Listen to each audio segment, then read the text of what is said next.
Sahabat yang dikasihi oleh Tuhan Yesus Kristus, mari sekarang ini kita berdoa.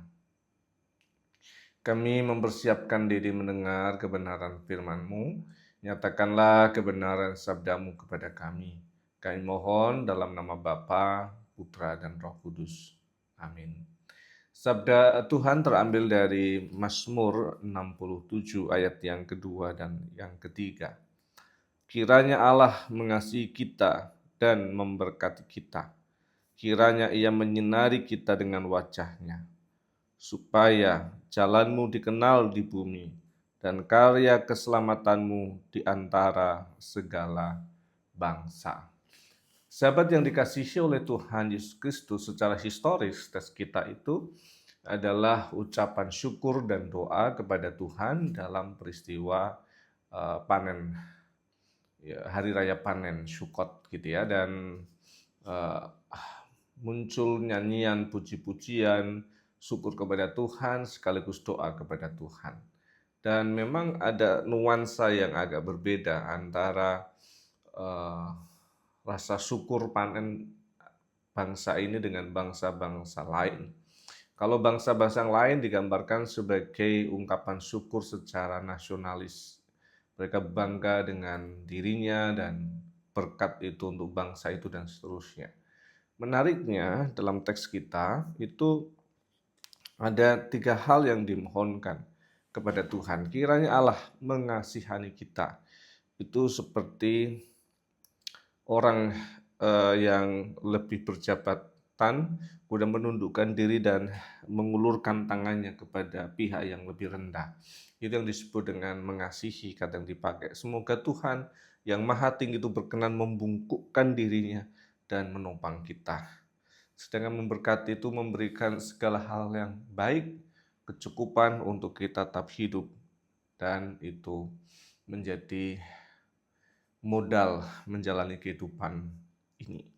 Sedangkan yang ketiga itu adalah kiranya wajah-Nya menyinari kita.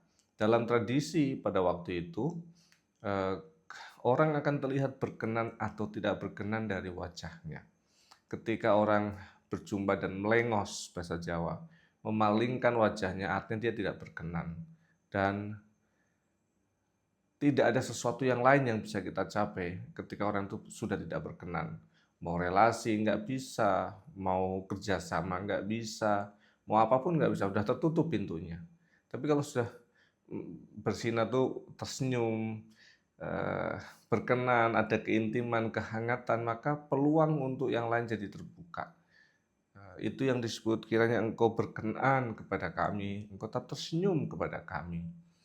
Tetapi yang lebih menarik lagi adalah semua itu tidak berhenti untuk dirinya sendiri. Supaya apa?